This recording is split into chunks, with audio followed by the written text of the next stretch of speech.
Family trip to Rome, the capital of Italy.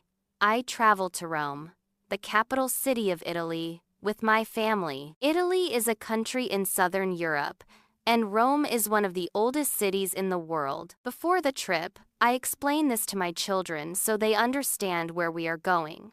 I say, Rome is not just a city, it is like a giant history book. My son asks, so people lived here a really long time ago? I answer, yes, more than 2,000 years ago. My daughter opens her eyes wide and says, that's older than everything. My husband smiles and says, get ready to walk a lot. When we arrive at the airport, the air feels warm and lively.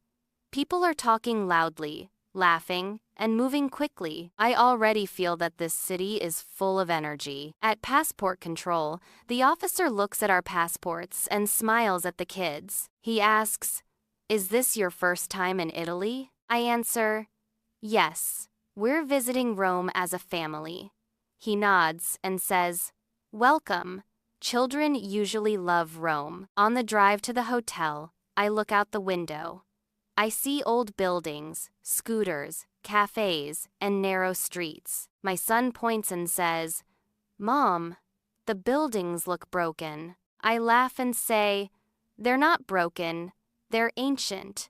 My husband adds, Rome doesn't hide its age. After checking in, we go outside right away. The kids don't want to rest. They want to explore. We walk on stone streets that feel uneven under our feet. I tell the kids, these stones have been walked on for centuries. My daughter asks, did kids like us walk here too? I answer, yes. Children lived and played here long ago. Our first big stop is the Colosseum. As we get closer, the kids stop walking. My son says, it's huge. My daughter whispers, it looks like a giant donut. I explain, the Colosseum was used for games and shows in ancient Rome.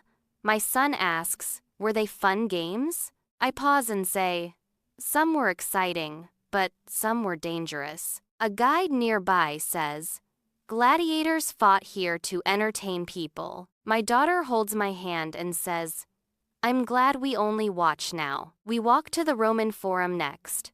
Broken columns and stones stretch out in front of us. I say, this was the center of daily life in ancient Rome. My son asks, so this was like their city hall and school?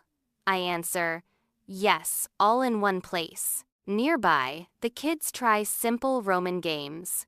An instructor explains that children used stones and boards to play. My son tries a balance game and says, this is harder than video games. My daughter laughs and says, I like this more. For lunch, we stop at a small restaurant. The smell of tomato sauce fills the air. The waiter asks, would you like traditional Italian food? I answer, yes, something good for children. He recommends pizza, pasta, and bread. My son says, I already like Italy. When the pizza arrives, it is thin and crispy. My daughter takes a bite and says, this tastes better than home. I explain, in Italy, people eat slowly and enjoy food. My husband nods and says, food is time together. After lunch, we visit the Pantheon. I point up and say, that hole in the ceiling is called an oculus. My daughter asks, what if it rains? I smile and say, then the rain comes inside. She laughs and says, that's strange but cool. Outside, the kids spot a gelato shop. They stop immediately. The server asks, which flavors? My son says, chocolate please. My daughter says, strawberry. I watch them order by themselves and feel proud. In the afternoon, we explore shops. We see leather bags, magnets, and small Roman soldier figures. A shop owner explains that soldiers dressed like this long ago. My son asks, did they really wear this? The owner answers, yes, in ancient Rome. The kids choose small souvenirs. The next day, we visit a museum where children try Roman clothing. They wear simple tunics like ancient people. My daughter spins and says, I feel like I'm in history. My son says, "These clothes are simple but cool."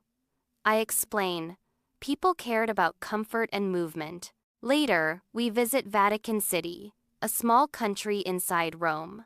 I explain, "This is the center of the Catholic Church." Inside St. Peter's Basilica, the kids grow quiet. My daughter whispers, "It feels important here." I nod and say, "It is." In the evening, we walk through a plaza. Street performers play music. A man asks the kids, "Do you like music?" My son says, "Yes, it makes the city feel alive." For dinner, we eat at a small local place.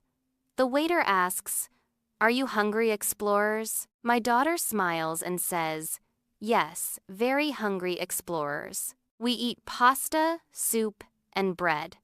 The atmosphere feels warm and friendly. On our last day, we sit near a fountain.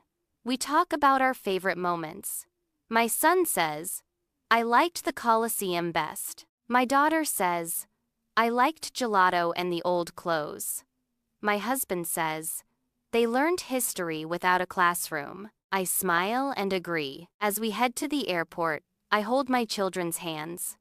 Rome gave them stories, flavors, and curiosity. It showed them that history is alive, and we experienced it together as a family.